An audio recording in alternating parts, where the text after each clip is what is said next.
nasabye intasho ariko wa Mungu ko twari tugize iminsi atariho turi, wa Mungu umwe twari ahantu inama yari yadutumye, kundi wa Mungu twari ku misiyoni, hari igihe hahera n'ukwezi tutahinjiriye. None rero abo mu gitondo muri burakeye twarabasabye intasho hamwe n'abakozi b'Imana baraziturungikana, ariko rero bace baserukira ishengero ryose. Muzakire mu izina rya Yesu Umwami wacu. None rero turashimira Imana cyane ku ikaze umaze kuduha, turanezerewe cyane, turanezerewe, murakoze cyane. Natwe turongeye kubaha akaze cyane mu ijambo ry'Imana. Umwami Imana abaho umugisha. Yesu databuja nzomukorera umunsi wire, nze namamaza urukundo rw'Imana, maze mpejeje ibyo ndamukorera muri iyi si, hazonyemere kuja mu ijuru.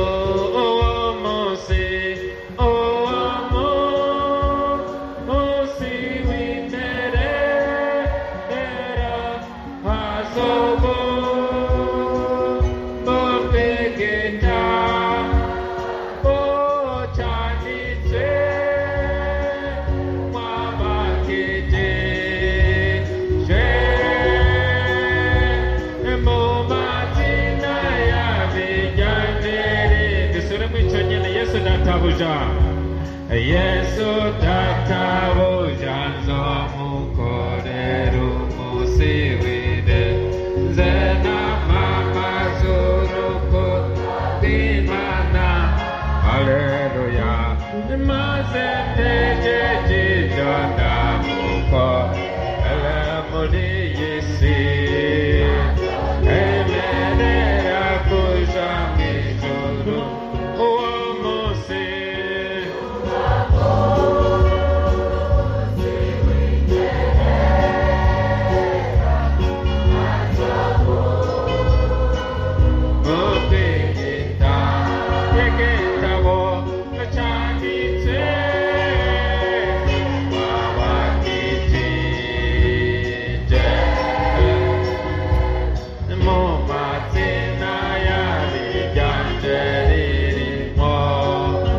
Tuduze ibiganza byacu twemeze ko dushobora gukorera umwami wacu ibihe byose. Yesu ashimwe cyane.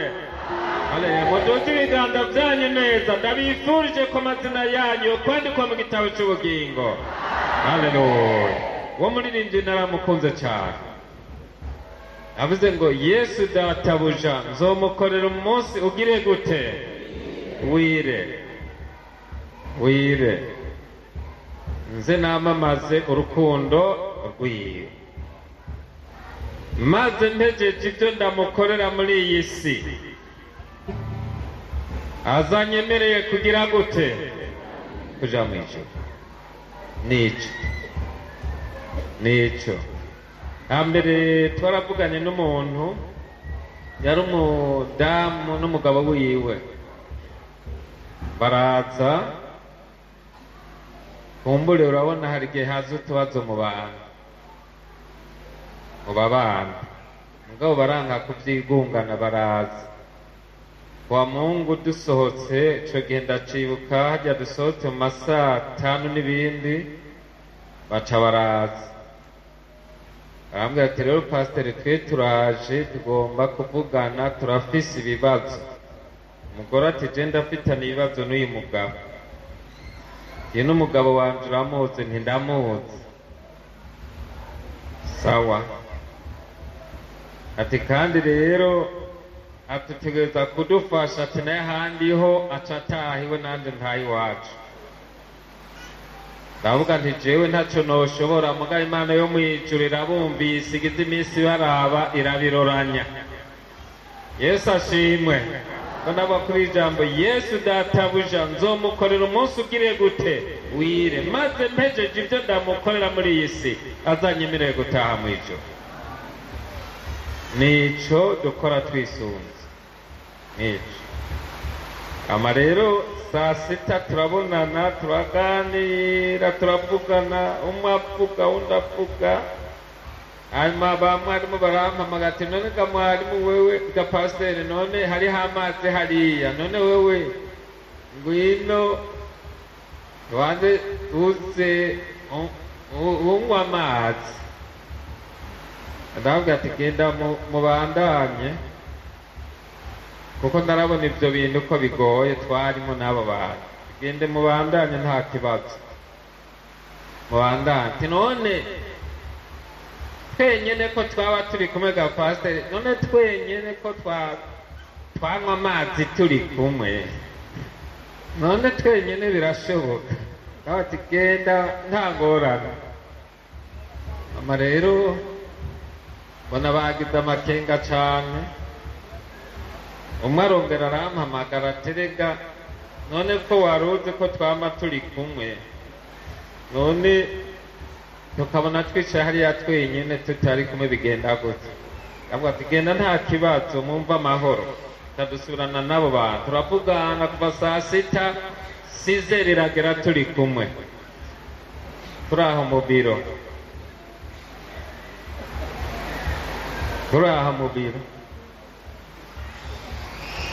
ndumva ko bigumye turagumaho umwe avuga uwundi avuga umwe avuga uwundi avuga uwundi avuga saa mbiri ziragera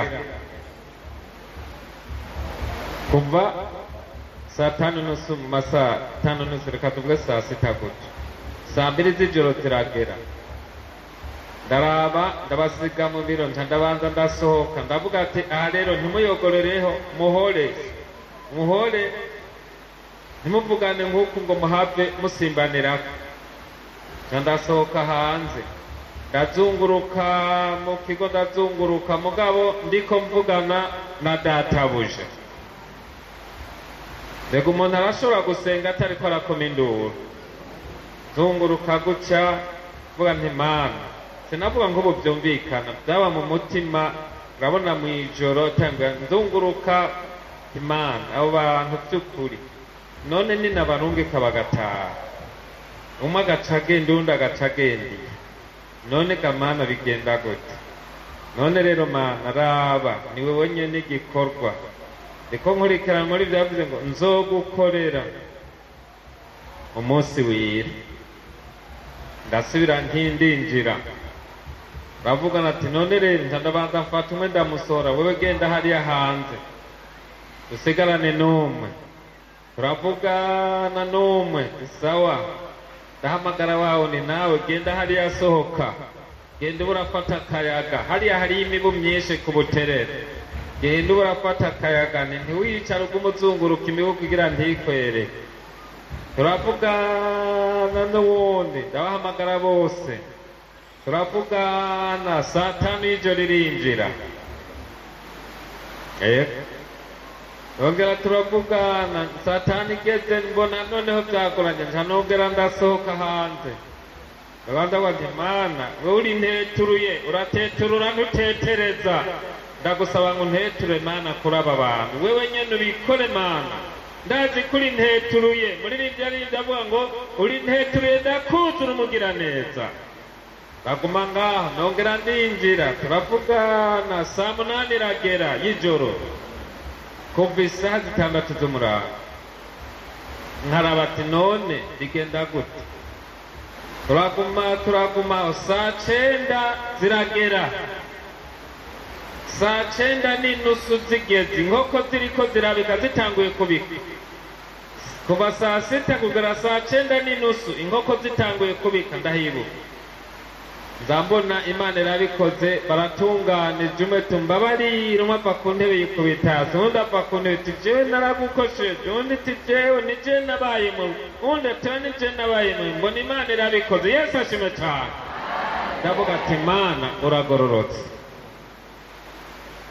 ndambona turavuganye mbona barapfukamye ngaho barasaba imbabazi ngo nawe mukozi w'Imana ngo urabona inkoko zirabitse buradukereye ko kuva za saa 5 z'umurango ngo tubabarire ntiyaje tibirivuga ngo turabashumba b'imburakimazi dukoze inkozi ibyo nategereza gukora, ni kandi si jewe ni nyene igikorwa akoze. Ndabasengera, beje kubasengera baca bagwana mu nda bose bararira, bacavaho inkoko ziriko zirabika. Ndavuga ati none ko bukeye ntimwopfuma muteramira hamwe ngoya ngo turagenda urazi ko atari kure cane ngo ngo ko dufitaniye amahoro ngo ubu turagenda nta ngorane. Baca baragenda, nanje ndaraba kuvaho mu biro narindi nca ndembera nubika umutwe ku meza ndasenga ndashiziraho gatoyi kuko bwari bukeye. N'uyu munsi araheze ibihe biracameze neza abo bantu. Yesu ashimwe cane. Numva namamvuga ati Mana uzundinde ivyo ngwisha, kuko ibigwisha ni vyinshi. Namambwira Imana nti uzundinde ivyo ngwisha, uzumfashe mu gikorwa cawe, undinde naho ibihe bigenda birahindagurika, urandinda sinze mpindagurike, ngomba umukozi w'Imana kw'izina, nitwe pasitori gusa. Ndavuga nti ivyo biragahera. Haleluya! Ariko Imana imwishe ivyo biragahera. Ubwira kabiri twavanye amasaha agiye, umudamu n'umugabo we nyene uwundi, kuva amiga asohotse ya sasita y'umurango turavugana saa saba saa ngapi, saa 2 z'ijoro zirashika, abo twavanye saa 8 y'ijoro nabo nyene bagenda Imana ibitunganije. Abambere twavanye kuva saa 6 tugeza saa 9:30 inkoko ziriko zirabika. Imana irabikora. Ndashimye Imana njandiwa nti none iyo ndabarungika ngaca ndambirwa, ngacavuga ati gende. Iyo ndambirwa bagaca bagenda. Harya rero barashwanye biri mu guhera, ndabona kumenga ntibishoboka. Harya rero iyo intambara ikaze ibigiye kurangira, saa 9:30 inkoko ziriko zirabika bica bigenda neza. Aba kabiri kuva saa 6 twavanye isaha 8 z'ijoro, naho nyene Imana irabitunganya n'ubu bameze neza. Nkurikiranye umuririmbyi yaririmbye avuga ngo Yesu databuja nzomukora umusi wirenze n'amamazo kundo rw'Imana maze bejeje ivyo ndamukora muri jewe azonyemerera kuja mw'ijuru. Yesu data uzumukorere bena mamazo kundo. Wirinde kurambirwa maze bejeje ivyo ndakorera muri jewe azonyemerera kuja mw'ijuru. Uwo musi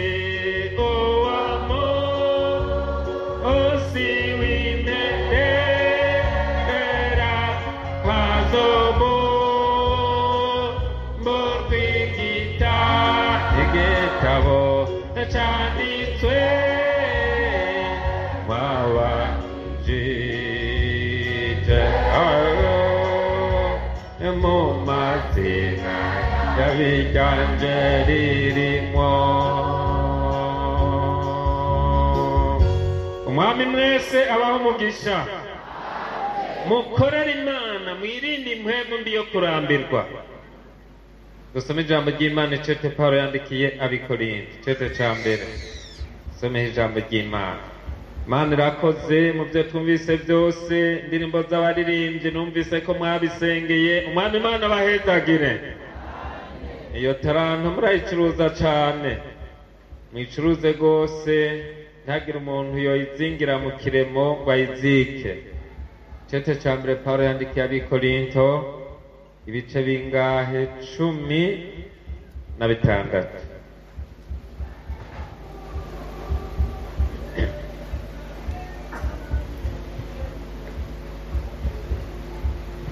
Dusome icete ca mbere Pawulo yandikiye ishengero ry'Ikorinto, ibice 16. Dusome duhereye ku murongo wa 13.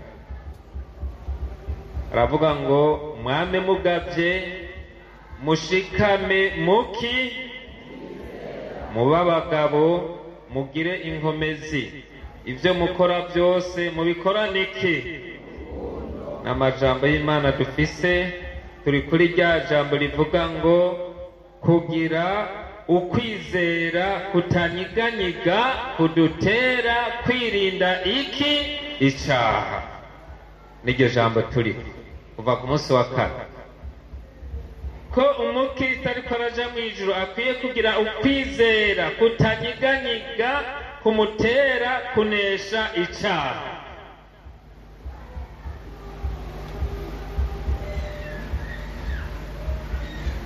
N'amajambo twarasomye mu gitabo c'imigani niho twahera havuga ngo rinda umutima wawe kuruta uko rinda ibindi byose kuko ariho ubugingo bududubiriza.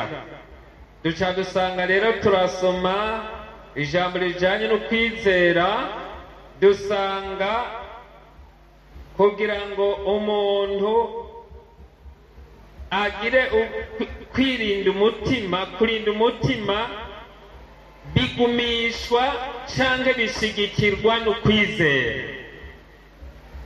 Ntushobora kurinda umutima udahagaze mu kwizera, ntibishoboka. Nico gituma rero twokongera ko tugasoma rindi jambo hano mu cete Pawulo yandikiye Abaroma, turacara nyene Abaroma muri ca gice twasomamwo gice ca mbere,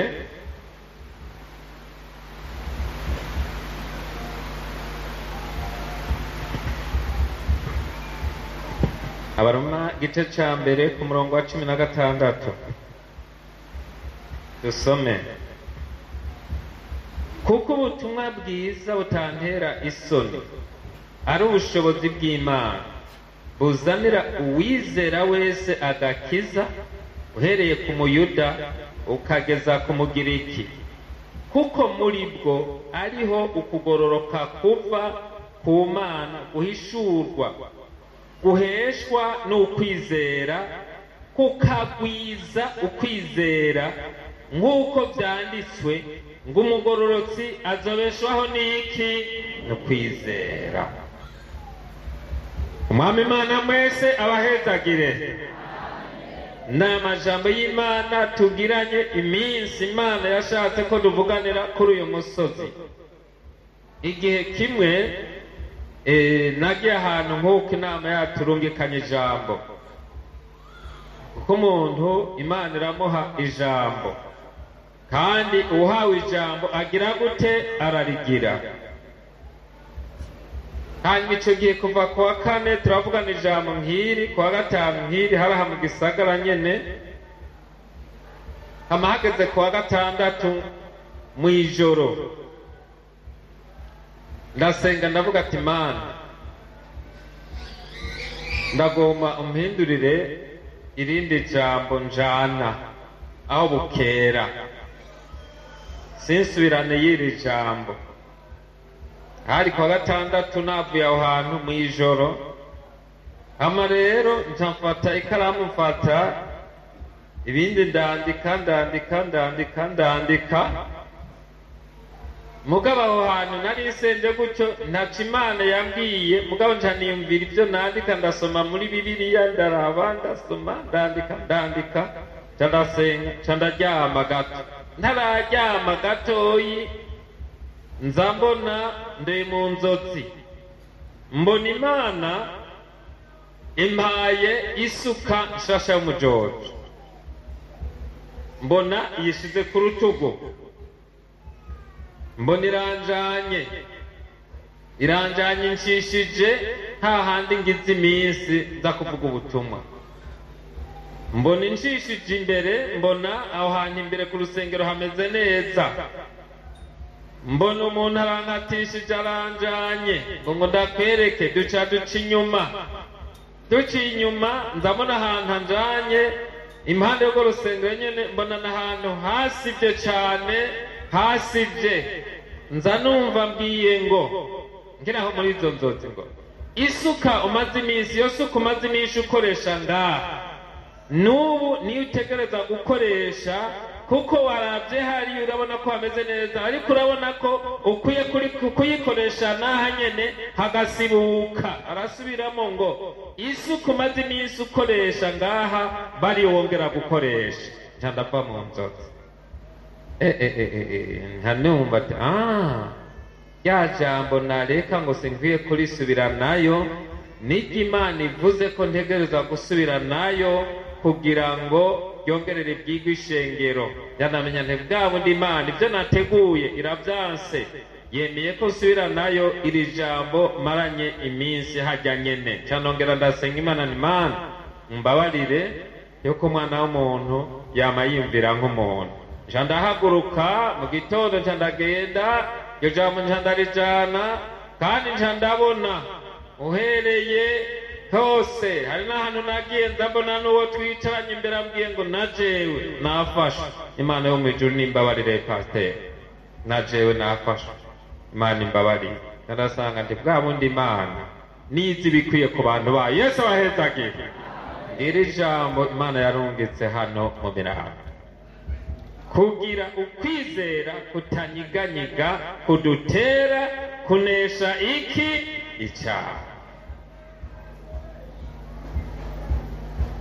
Twaravuganye tuti ukwizera ni iki? Ukwizera nizo nkomezi z'umukristo. Kwizera nizo nkomezi z'umukristo. Ko turabona ba Daniyeli ingene byagenze,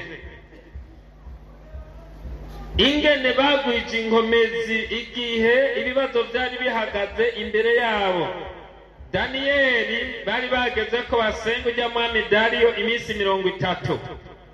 Bashaduraka Bameshaki bari bagezwe gusenga igishushanyo. Daniyeli rero Bibiliya ivuga ngo acaca imbere y'Imana. Daniyeli apfukama gatatu ku munsi asenga Imana, ayinginga, ayikengurukira nk'uko yari asanzwe abigenza. Ntibyabaye ibyigano, acagwiza ukwizera. Twumvise hano ijambo ry'Imana kuri umurongo wa 17 muri igitabo c'Abaroma havuze ngo kuko muri ubwo butumwa ariho ukugororoka kuva ku Mana guhishurwa, guheshwa n'ukwizera, kukagwiza iki? Ukwizera, nk'uko byanditswe ngo umugororotsi azobeshwaho n'iki? N'ukwizera. Yesu ahezagire cyane. Turabona rero Daniyeli acaca imbere y'Imana, agwiza ukwizera n'inkomezi, kugira ngo igihe baza kumuterurira bamujyana muri rwagobo rw'intambwe ntiyigwanirire, areke agumane uko kwizera. Ibyo ntibimunyiganze, ariko ahagarara agumane uko kwizera, n'Imana imukiza n'ibitamukiza. Mugabo Daniyeli yavuga ati ndasiga ubugingo buto. Yesu ashimwe cyane. Acaca imbere y'Imana, asenga Imana ngo ayikengurukira. Isobanurwa yari kuragwiza ukwizera. Twumvise ijambo ry'Imana, kuko muri ubwo butumwa ariho ukugororoka kuva ku Mana, guhishurwa, guheshwa n'ukwizera, kukagwiza ukwizera. Ukuvuga muri iyi minsi turimo, ikintu cy'ikibazo kiriho. Ikintu cy'ikibazo kiriho ni iki cyo kugwiza ukwizera. Kugwiza ukwizera. Kugwiza ukwizera navyo ntibikorokera ku muntu, biraronderwa. Murabona muri minsi turimo, isi iriko iradukwega, isi iriko iratunyoha, ko dufise abansi batatu. Turafise iyi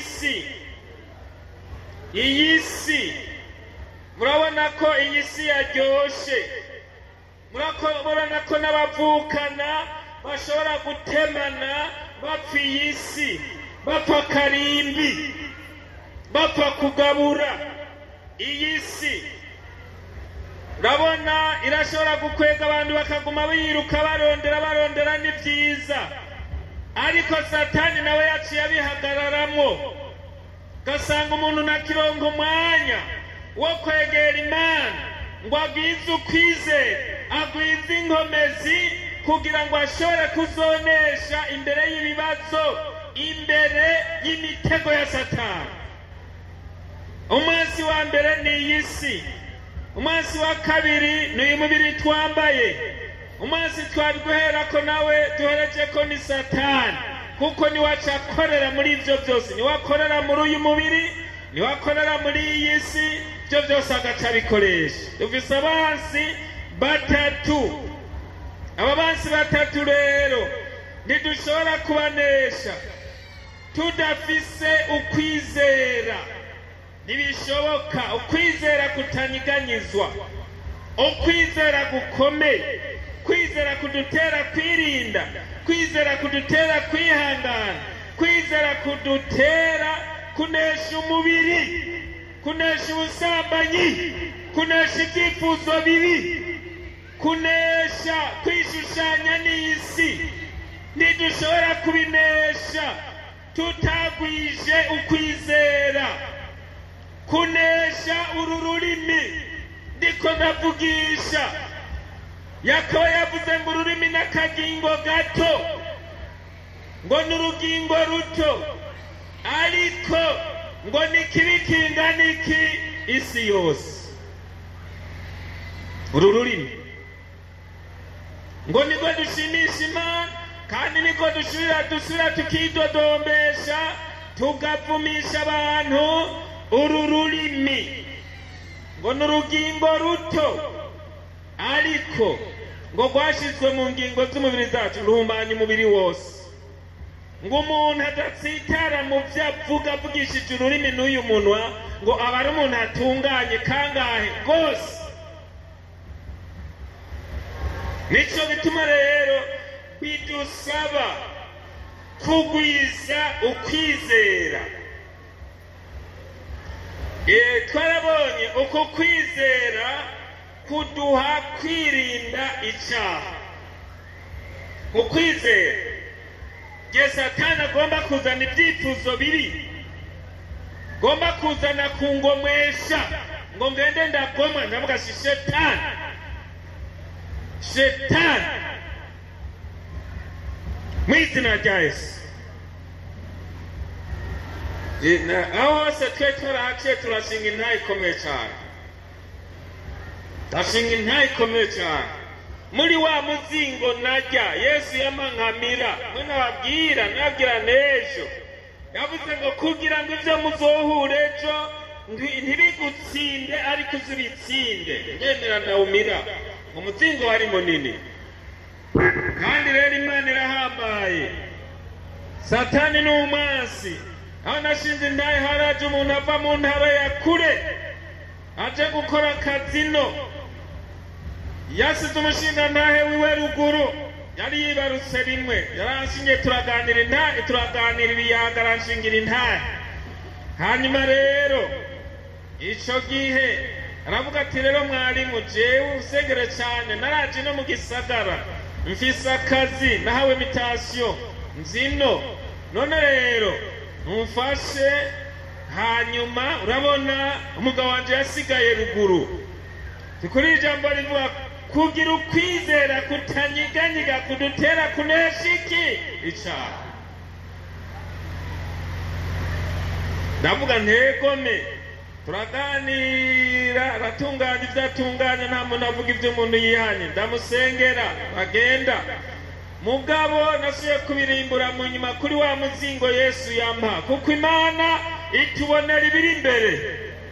Nico gituma ivugana natwe, nico gituma yaje igaca mu ijambo ryayo, igaca muri jewe umushumba w'imburakimazi, ikavuga ngo umukristo ariko araja mu ijuru ko akwiye kugira ukwizera kutanyiganyiga kumutera kunesha icyaha. Mana irazi biri imbere. Bukeye ntiyaza, bukeye asivye rimwe nza numva saa 2:30 y'ijoro aradodoye. Ndababwira nti karibu. Nari mu bihe vy'amaraporo y'umwaka ngomba gushikiriza pasiteri vy'amaraporo. Ndabona niwe turaramukanya. Tinamahoro.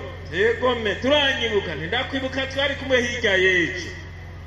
Ndamubaza ati none we kuva ku kazi saa 9:30 canke saa 10 ukabuza ya masaha y'ijoro nta mukozi ufise ngo ndamufise nti none kuzira ijoro n'ukubera iki? Ngo yango ngo niyo masaha nabonye umuntu yidegemvya ko sawa saa 2:30 y'ijoro pastor yamaze gutaha muhira. Ngo rero ndaje ngo ubuho bimwe nakubwira vyananiye mwana. Ngo bimwe ngo vy'umubiri vyananiye by'ukuri ndaje ngumfashe. Yambwiye gutyo nyene. Ngo ndaje umfashe. Ndavuga ko kwizera iri jambo ni jambo rikomeye. Ndavuga ati mbega none ndagufashe ivyo kurya wabuze ngo sinakubwiye ko je mfise akazi ndashobora kugopesha bakampa n'amahera mfise nta ngorane none uvuga iki ndagufasha je none sinakubwiye ko umugabo namusize ruguru umwarimu kandi yambwiye gutyo nyene sinabikubwiye ndamubwira nti wanyihenzeko inge rero nice ndiko ndandika inga kuri ukuboko iyo aze kuzarangwega ko kuboko ngurumva rero mwarimu urumva hajya burya umutwenge Satani ariho kandi arakora mbega turi kumwe kugira ukwizera kutanyiganyizwa kudutera kunesha iki icyaha uraraba kwa Potifari wagira ngo nta biro n'uyu munsi birabuho mbere byamamaye njandakenza numva umushatsi urashingutse njandabaye ati bwa bundi natewe njandahora njandaga nti none ngoma ndagusenga narabaye ngoma ndagusengera hasi mbize n'ayandi majambo menshi yadondaguye ngo nanje namubwiye nti wanyihenzeko ko namubwiye kuko yataye Imana hari abantu bakunda guca batwenga ngo ukamenga batangwe guteburana je kuva n'igihe ntari bwakizwe sinateburana je habanamo sinateburana umukristo ntateburana nta mugabo atebura umugore atari gwiwe nta mugore yemerera guteburwa n'undi mugabo ngo atwenge niba reje niho nababwiye umuntu umwe kandi yakorera Imana yaramukije umuntu ku misiyone mudamu umwe amufyonda ngo madamu ngo habari kana mufyonda guca nyamudamu acamwikunkumura ngo bizina rya Yesu koma shetani kwa jina la Yesu ndamuna nyamuntu w'Imana twari kumwe ngo urumva madamu nayikonda ngo nagukeneye shetani kwa jina la Yesu ndavuga nti mu mutima tisha murahowe yego kabisa hari abantu bariko baramanuka bagera hari utuzukare twari hepfo uvuye ku ikaburimbi wamanuka uraba duto bamanuka ntana hava ndigira inyuma ntibasanga ariko aramukemeya ngo avuge ngo twari kumwe nawe ntangura kwigira inyuma nigira inyuma kure kugira ngo dutandukane gerageza kwisigura ngo urumva ngo shetani nagukemera kwa jina la Yesu kandi nivyo ariko akemeya igihe muhembo mu shetani yari muri we razi ko na Petero yagerageje kubwira Yesu ariko aravuga ngo nzoje Yerusalemu bazomfatirayo nzogira ibibazo iki Petero amubwira ngo ntibikakube ko mwa Satani yitiza Petero abwira Yesu ngo ntagapfe kandi Yesu nawe yaje no kudupfira arico camuzanye Yesu acabwira Satani yari muri Petero ngo herera inyuma yanje Satani kuko ivy'Imana atari byo ubabaye ivyiki ivy'abantu yariko arakemeye ijya muhembo mbi yaciye muri Petero uwo muntu nawe twari kumwe uwo mudamu namwemeye kweli yarimwe ingabire yarimwe muhembo w'Imana ariko navuga ni kirazira umugore iyo bariko haje umuntu shetani amwitije ngo agutebura atavuye ngo none ute utwenge oya urabe neza uhagarare neza nk'umuntu w'Imana hama rero cyane mudamu caragenda yaramuhashije cyane amuhasha cyane nibyo by'ukuri duteza guhasha shetani n'abadayimoni cyane kandi cyane tukamuhasha twishimikije ukwizera gukomoka igorogota. Yesu ashimwe cyane, gukomoka igorogota. Umukristo akaba umukristo. Amico gihe rero nanje namubwira nti ndagusengera hanyuma utahe, ariko kamwana ngo amasengesho ndayumva, ngo ariko kubanza kumfasha ngo tubonane. Yego kandi yavuga uko nyene ndasubiramo ndi ibirenze ibyo biva kuri wa mubi. Numva yitanishije ijoro ngo niho bishoboka, niko shetani yamuhenze. Shetani ashobora kutwihendako, cyo gituma rero dukeneye inkomezi. Ibitugwanya biriho n'ibindi shetani ariko arabyegeranya. Ama icyo gihe ndavuga ati njana none uremera ko musengera cyane ntiwemere? Ngo ariko ngo birashoboka ko upfa kunsengera, ngo amasengesho ndayumva, ngo ariko ngo ubanza kumfasha. Ndafata bya bitabo ndazinga, numva ndiko ndahinda agashitsi, natewe ndazinga, ndahaguruka. Uko naramubwiye ntihaguruka basi utahe ko wase ko ndagusengera. Ngo ariko bramwari, ngo ariko nogenda gutya nyene. Yambwiye uko ngo nogenda uko nyene. Ndazinga ibitabo, ndazinga n'ingoga, ndavuga ati sawa sigara ngaha. Twari tugikorera muri kaga gasengero ka kera, n'ubu murabona ni habasenze basengera. Ndahaguruka sigara ngaha, ngiye kugurura umuryango ngo pfa kuza upfe kunsengera, ngo pfa kuza upfe kunsengera. Ndagaruka mu kumusengera sinahumirije. Ntawe usengera umuntu, nta muntu asengera umuntu harimo abadayimoni asinziye. Yabana naho nyine nasenze mu majambo makeya. Pawulo yavuze ngo nzosengesha mpwemu nongere nsengeshe n'ubwenge, nzoririmbisha mpwemu nongere ndirimbishe n'ubwenge. Habaye mpwemu hakabura ubwenge, ibintu birapfa. Habaye ubwenge hakabura mpwemu, ibintu birapfa. Vuze ngo ngomba ninjire muri mpwemu, utagize ubwenge urapfa. Ni ukuvuga ubwenge na mpwemu birakorana. Yesu ashimwe cyane. Ndasenga ndiko ndaraba mu majambo makeyi nyene, mbona no mvuga nti nage atahe. Ndasenga mu majambo make nti ame ntiyavuze ngo baya acasohoka. None awe abadayimoni acasohoka yaratse, dugura umuryango aragenda. Ndakurikira ndaraba mu nashitari kuri portail aragiye. Tanugara nongera ndapfukama. Imana ndagushimiye ko ari we tugwanirira, ni n'ubundi urazoshishika. Ndaguma uracarasiba, bukeye ndanumva aragarutse rigira gatatu. Hafi saa 3 z'ijoro ndanumva aradodo.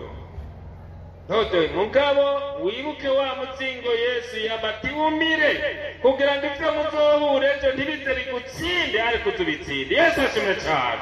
Turakwiye gusoma ijambo ry'Imana, tukongera tukegera Imana, tugafata imyanya, kuko naho twokwiruka n'isi. Ijambo ry'Imana rivuga ngo isi iriko irashirana n'ibyayo, ariko uko ari byo uhoraho agomba azohoraho ibihe bingahe bidashira. Amen, haleluya. Kwegera Imana niko kuduha kunesha.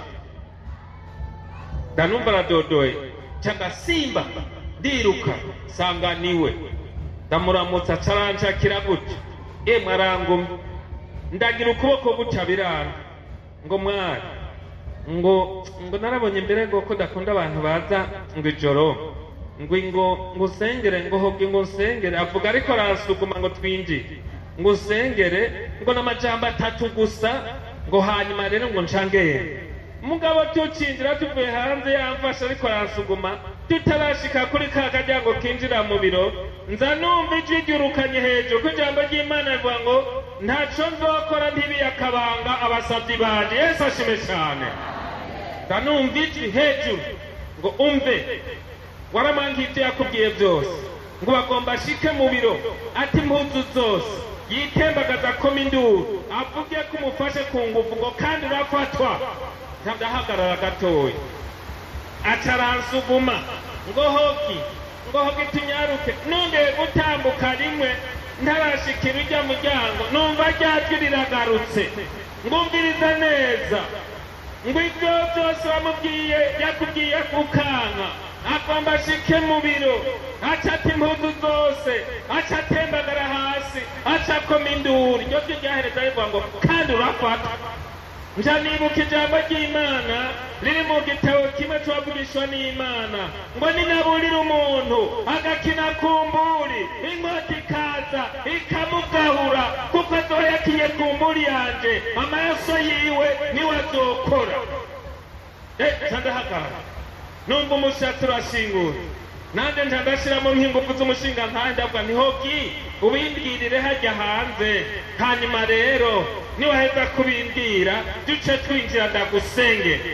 aca yumva ko tudakwinjira nkamusenge aca yibaza shetani amuhenda ngo ucubigira mugarutse. dushitse inyuma yahajya ku muryango nja mbatega umuryango nja nkubitamo urufunguzo duhagarara hajya inyuma y'umuryango. ndabye hariya kuri portaye mbona hariyo umuzamu n'itara ryariko riraka hajya hejuru.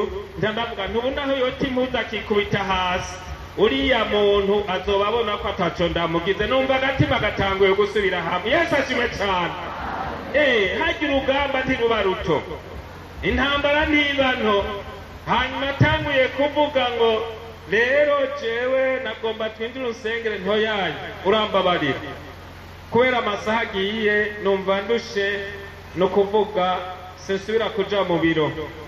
taha uzoze ejo habona urumva ntiyaraje kwihana yari intumwa yande ya Satani. nditaha uzoze ejo habona. aravuga ngo yaye ngo basi mwarino ngo herero ndakubwira inama ntegome ngo nuze twinjire ngo ndazi ibiganza byanyu ngo byarahezagiwe ngo sindinde kugutevya ngo nje mvukama ngo cundambika ku biganza gusa ngo ndazi ko mbabarirwa. ntoyaye sindinda kugusengera utihanye. aho rero wishize muri mpwemu waca wemera ngo reka winjire aze gupfukama ngo uce umusengera. Bibiri ivuga ngo iby'Imana bikwiye kugira gute kwitonderwa. ushobora kuvuga ngo kavuze ngo nje ndamusengera atarinze kuvuga ngo yego nuze. ubwenge mu gikorwa c'Imana burakenerwa kandi ijambo ry'Imana rivuga ngo musaba ubwenge muzobuhabwa. Yesu ashime cyane.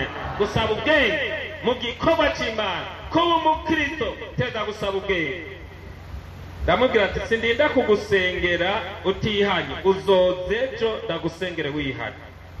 aca ngo none gamwari ngo nk'ubu nogenda ng'imodoka ngo bakanyicira hajya kwibarabara ngo urabona ni mwijoro ngo amaraso yanje ntiyoja ku gatwe kawe.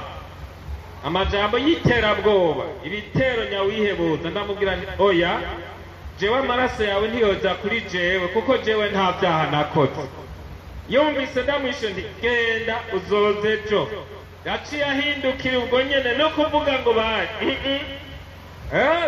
acaragenda kandi kuva ico gihe gushika sinasubiye kumubona kuko naciye nibuka rya jambo Yesu yambwira ngo asama umire uyu muzimu kuko Imana ikubonera ibiri imbere. Imana imbonera ibiri imbere. Yesu ashime cyane. ikigira kabiri cahabaye Satani abonye ananiwe ngaho acaca muri ya mahera nababwira ari je narara mu cumba arimwo. urumva ndi ume Satani aca yibwira ati aya mahera reka bayatware ko ari we harara wenyene bizomuryamako bace bamukura mu gikorwa aca ataha nzoba ndamuronse. mugabo n'ico gihe aho twari kumwe je navuze ati naragiye ahantu heza amezi 4 tugikora mugabo bambazi y'amahera ari mvuga nti nta kundi kandi yari yatwawe n'uwo twakorana mu gikorwa. hanyuma nje ahantu hamwe ndaduga hariya gishingano ku rusengero rwacu kuva mu gitondo ndabisaba pasiteri wanje nirigwiyo ndariyo nirigwiyo nkumiye uwundi munsi ntandamanuka ari ku mugoroba no ku rusengero nzambona nawe turahaturane sinarinzi ko ari ndamo narambagije nicaye muri ca kibanda twatangura gushiraho tugomba kubaka rujya rusengero ko jewe hajya nahavuye rujya rusengero tugomba turusakare ari kigega. Hanyuma kandi ayo mahera batwaye yari ayo kubaka ngaha rwa rusengero mwabona rujya ari. Hanyuma arambaza ngo pastere nihari, ndamubwira nti jewe nshikira nari mfise intege nke z'iyo minsi mvuye aho hantu ndaho nicaye mu kibanda, ndamubwira nti genda urabe mu biro sindinjira. Aca aragenda rero usanga niyari rumva mvuye aho hantu maze iminsi mugabo nari nisenge muga ati mana ndazi ko bazontaramura kandi ishengero rizomenya ko nabaye indyarya naho bari banyizigiye. None mana uzunzigame kugira ngo naho bazonsoma mu rusengero bazomvuga byinshi, bazompa kwihangana, zundinde sinze nangare mu yandi madini, nze ngume mu ishengero kuza atanu urufaranga nakuyemo. Mana candaje hajya ati mana urazi ko nayasonzanye ari hajya urabizi mana. None rero wewe ni wewe mucamanza utagabitanya, urazoraba uwungwiriye igihe kigeze uturuncire. Yesu ashima cyane. Kandi no muhira sinigeze mbwira umukenyezi ko banyibanya amahera. Hariho intambara y'iwawe ubwawe tegeza kugana urugamba rwawe n'iyindi ushobora kubwira abantu ko hari umuntu ashikirwa n'akantu agacaca hariya je muransengeraye jewe kweri byagenze uku banyibanye ibi n'ibi muransengera, agacongera akaja hariya jewe yewe agacongera akaja hariya jewe oya. Hari intambara y'umuntu bwiwe n'iyindi ushobora kubwira uwundi muntu. Ico gihe sinamubwiye namba, yagiye kubyumva uwo muntu bamusonye mu ishengero, pasiteri aca arabisobanura uko byagenze. Ico gihe rero niho yihana avuga ati jewe nije natwaye ya mahera yose ndayaterura, yari hafi umwaka ishengero ritanga ndayatwara. Numva shetani rero araburijwemo. Imana dusenga irishura. Yesu ashimwe. irishura upfe kugumana ukwizera gusa.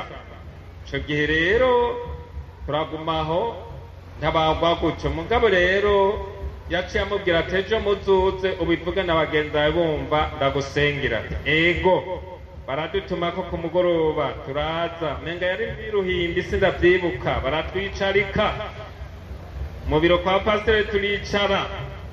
Ndavyibuka na pasiteri Fabien twari kumwe, bari ba mwarimu turaho. Hariho undi mwarimu yitwa Royize yagiye ari mu Rwanda, twari kumwe n'uyo nyene yatwaye, sinzi n'abandi twari kumwe. Pasiteri atangura kuvuga mugabo nanje nari namaze kwisengera kugira ngo ngumana ukwizera. Ndavuga nti ko ari y'uruhimbi baje kuvuga yuko kuri uruhimbi ngiye haramuwe. Ico nico cari mu mutima, sinamenya ko iyo mwijuru yishuye. Yesu ashimwe. Imana dusenga irakomeye, Imana dusenga irakomeye, ni Imana itabura guseruka, ni Imana yumva amasengesho. Imana dusenga irakomeye, Imana dusenga irakomeye, ni Imana itabura guseruka, ego ni Imana yumva amasengesho. Imana dusenga irakomeye. Murakoze Yesu ahezagire. Iyo nibutse abantu ndanezerwa. Nja ndavuga ati none nadudurire ko ndazi ko ari jewe bigomba bishike ko nta kundi. Ico gihe rero ataravuga ngo mwarimu nakavuga rya jambo waza kumbwira. Ataravuga ati jewe naje kwihana mvuga ko ya mahera mwarimu Benoi yabika yose, ko murazi ko yabika byose, nije nagiye ndayamena isanduke ndakatura igufuri ndayatwara. None rero naraje tuvuga ko twogaruka, hanyuma rero kadusengera. Mugabo akibivuga nza numva umenga umutwe ntumeze neza, nibaza ko ndiko ndarota, ncangira umutwe guca numve ko nawe nacanganikiwe.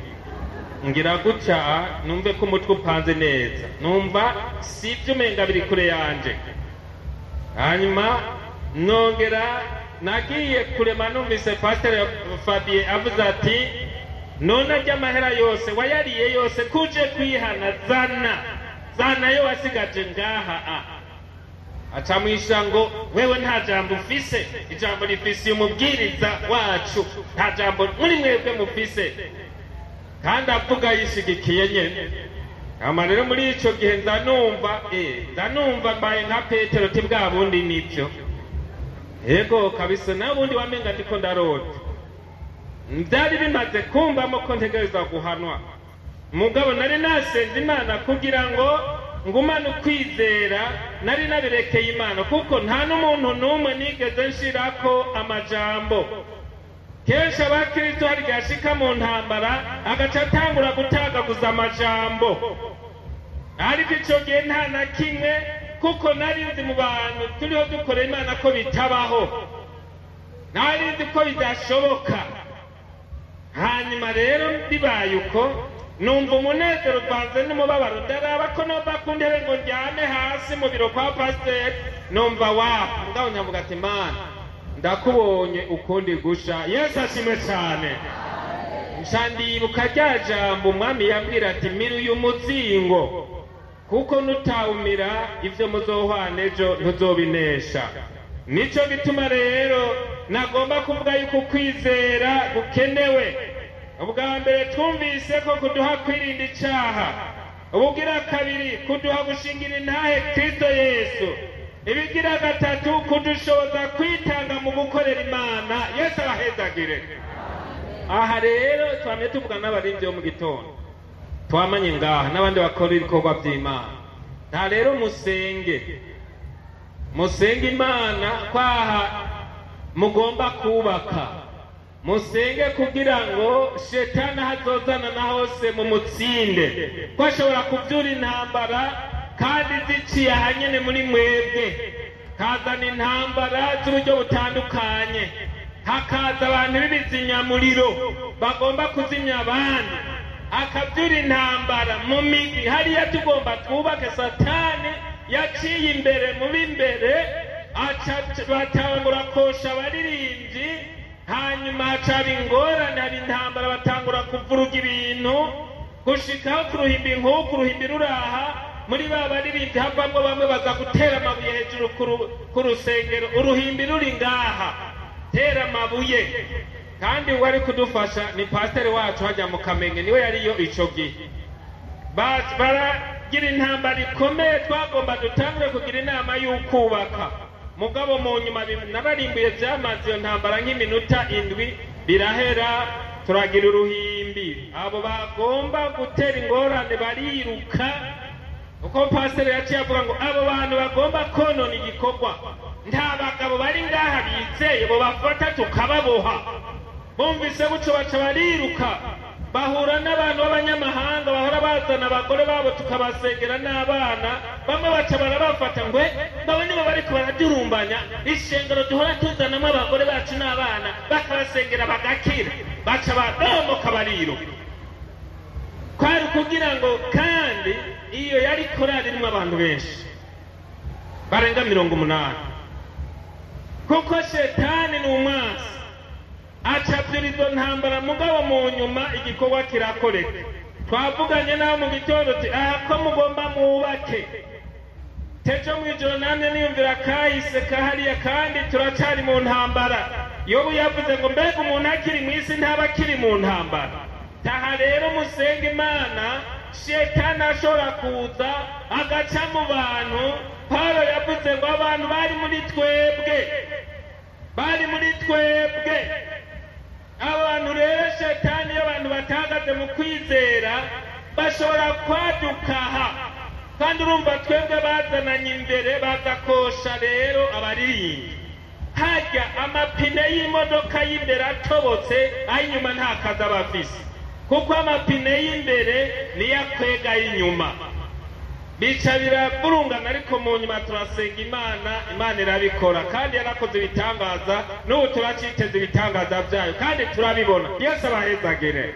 Musenge Imana, mugire ukwizera, mwirinde, kuko aho mugiye gutangura igikorwa shetani hariko aragira guca. shetani ariko araca urutoke, ariko ararabaho yokwinjirira. Namwe rero shinga ibirindiro, haleluya, shinga ibirindiro, shinga, zitira, zitira, zitira, zitira. Satani niyarondera amenera bure, zitira. Muhagarare mu kwizera, Imana ibahezagire cyane.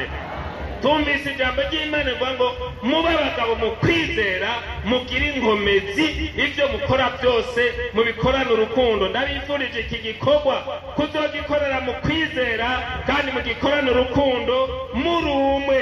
Yesu abahezagire cyane. Mwirinde, muzitire. Satani ariko aragira gutya, ariko aragira gutya, arabaho yoca. Umve mwene data uri hano, senga wonge gukwizera. Umve nawe ariko urakekeranya, senga wonge gukwizera. Twumvise ngo bwiza ukwizera, bwiza ukwizera. Iminsi ni mibi, bwiza ukwizera. Shetani ntagomba bakorera Imana, yayihawe nawe. Cyo gituma rero dukwiye gusenga Imana. Muri uku twumvise icya gatatu, uko kwizera kudutera gukorera Imana, kwitanga. Twarumvise ingene Aburahamu yitanze. Nico bituma rero twaravuganye ejo yuko kwizera kubyara. Ariko ikindi twovuga, twaravuze ibintu ndwi. Ukwizera kutari ngumba kurabyara. Bwa mbere twasanze uko kwizera kubyara amahoro. Twasomye mu Baroma ibice 5 ku murongo wa mbere gushika kuri 5. Kigira kabiri kubyara umunezero. Kigira gatatu ku kwizera kubyara kuduha kuzobona ubwiza bw'Imana, kuduha ibyizigiro. Ikigira kane uko kwizera kurabyara n'amarushwa, kurabyara amarushwa. Usomye mu cete Pawulo yandikiye Abifilipi igice cya 1 umurongo wa 29 havuga ngo icyo mwagabiwe ku bwa Kristo si ukumwizera gusa, ariko mwagabiwe no kubabazwa ku bwanjye. Yesu ashimwe cyane. Uku kwizera kurabyara n'amarushwa. Twaravuze ko umuntu ashobora kuja mu ntambara ariko ari ishure y'Imana. Nico gituma rero ikintu twosengera iki? Dusome ijambo ry'Imana Luka 17. Duce dusenga Imana tugeza Luka 17. Twashitseyo ngomba duce dusenga. Luka 17 umurongo wa 5. Indanzi y'amajambo havuga ngo ibyo kwizera, kandi za ntumwa zibwira umwami Yesu ziti nutwongera ukwizera. Yesu ashimwe cyane. N'iri jambo ry'Imana mu rugendo turimo turagomba ko tugira ukwizera kutanyigana. Hari igihe umuntu agira ukwizera mugabo kukaba ingumba, ndikubyare. Twabonye ko hari ibintu bishikirwe cyangwa umunani kwizera kubyara. Muntu bwizigirwa, muntu akaba umwizigirwa mu ishengero.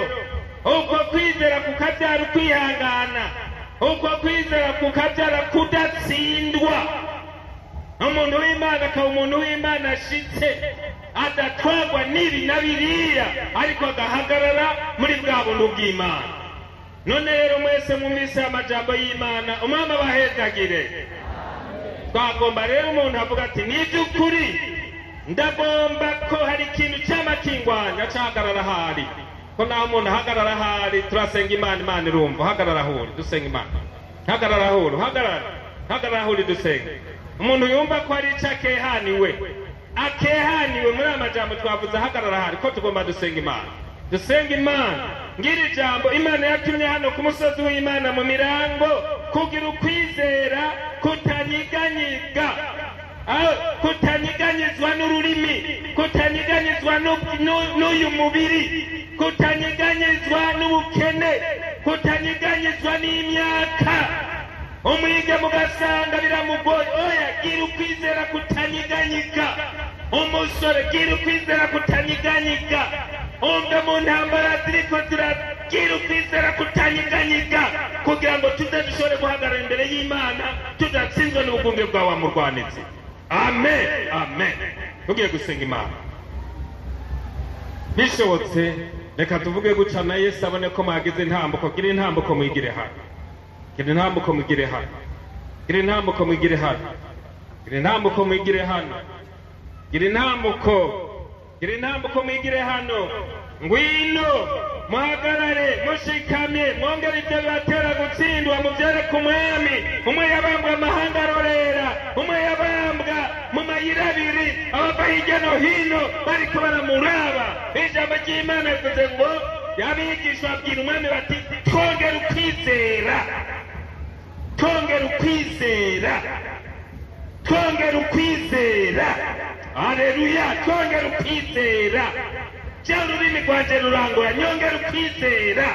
Ndihanyura ururimi, nyongera ukwizera. Amen, haleluya, ego, haleluya. Cya mubiri wanje urandwanya akanya ku kanya, uyu mubiri urangwanya, nyongera ukwizera. Ndihanyuye umubiri, nyongera ukwizera. Haleluya, ego, turi kumwe n'Imana. Amen. Murakoze Yesu. Ngiye gusenga Imana yo mu ijuru. Senga Imana dondera byose, ibyo byose ubona byama bigutsinda. Amen. Taki dabashayira, yego. Haleluya, haleluya, haleluya, haleluya, haleluya, haleluya. Mana yabwiye Mose, iramubwira ayibajije ngo ninashikayo nzovuga iki, nzovuga kuri nde? Mana iramwishura ati tubabwire ati ndi uwo ndiwe. Haleluya, ego, ati ndiho, ndiho, ndiho. Haleluya, niwe yabanuriye ko ndiho. Amen, haleluya, ndiho, niwe yabanuriye ko. Tuwe gusenga Imana. Pastor turamuhaye ikaze, turamuhaye ikaze, turamuhaye ikaze, turamuhaye ikaze. Haleluya. Turagukengurukiye Mana yacu nziza, turagushimiye ubuntu bwawe ujya n'imbabazi zawe. Umaze kwivuga kuno mugoroba, wongera kutwibutsa nk'umuntu wese yongera agira ukwizera, kuko n'abigisha umaze kuvugana nabo amajambo yawe bibaza ngo ibihe birejo ngo nta kindi twogusaba ngo mwami Yesu twongere ukwizera. None abantu bahagurutse imbere yawe barapfukamye baremeye ko batsinzwe, hari ibyamaze ukwizera kwabo, baraje imbere yawe Mana ngo bagirire imbabazi maraso yawe Yesu Kristo. Abeza batunganye ubaharire ibyabo bamaze ukwizera byose. Amen. Ibyo bariko barakudondera umwe wese ko yatsinzwe, ko bishize ku munzane, baratukwizera kwaheze. None mwami Yesu Kristo, ongera ukwizera abantu bawe kugira ngo bagare badatsinzwa n'icaha. Maraso ya Yesu Kristo aretse abatungane, abahindu, kugira ngo abacu bongere bahagarare neza mu kwizera. Urakoze kuri Imana uharira, urakoze kuri Imana Yesu, urakoze kubatunganije n'ijambo ryawe rizima. Warabivuze ucavuga ngo data ndabasengera ntubakure muri iyi, ariko ucavuga ngo uriyeza ku bwabo ko bariko baraga mw'iriba ry'amaraso ngo bogemwo udusembwa, izerekere ibyababujije kwizera, ibyazanye impagarara bikamara ukwizera. Baragomba ngo bakomoreze uca ubashinga neza mu ijambo ryawe, baca abahizi bishira kugira ngo babashe guhangana kino gihe. Nta wundi yobikora. Urakoze mwami, urakoze kumaze gutunganya no kweza no guharira. Mu izina ry'umucunguzi Yesu tubisabye, amen. Mukiraho nyene tugomba dusengera abantu bagwaye, nimuhaguruke. Uwo twasengeye ejo agumana ukwizera, uwo twasengeye ejo agumana ukwizera. Umuntu kuva kwa kane gushikana y'umusa atarasengerwa ahagarare. Mubanze mutekereze, ugahagararaho nyene mugeze. Yemwe bakobwa hagararaho nyene mugeze, murorere dusenga Imana. Iyi ni Imana ikora. Amen. Tugiye gusenga.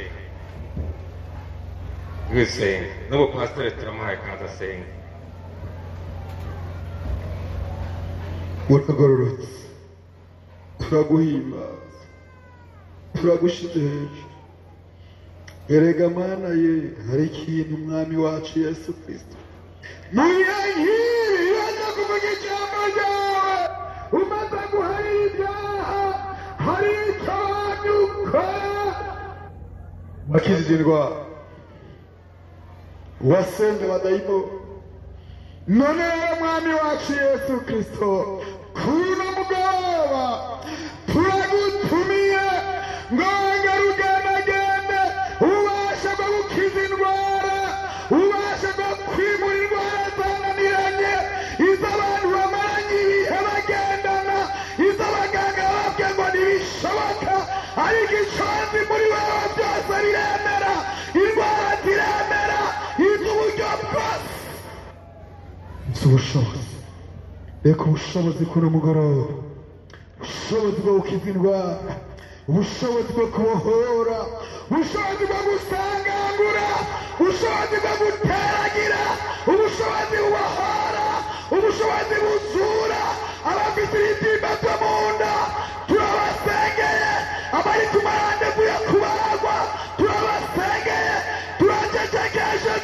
Turategekeje ubashe bw'ubwiza, indwara zidakumiyegamiri, indwara zidakumangatigeze, amarozi, ibisigo, amangatigeze, ibitega, imizimu bya frimasoni, indwara z'ubumuga zo mu gihe cy'iherezo, amadiyabete, turahagarikije bya hiperitensiyo zifatwa mpiri, iz'ubugumba zifatwa mpiri, iz'aritari zifatwa mpiri.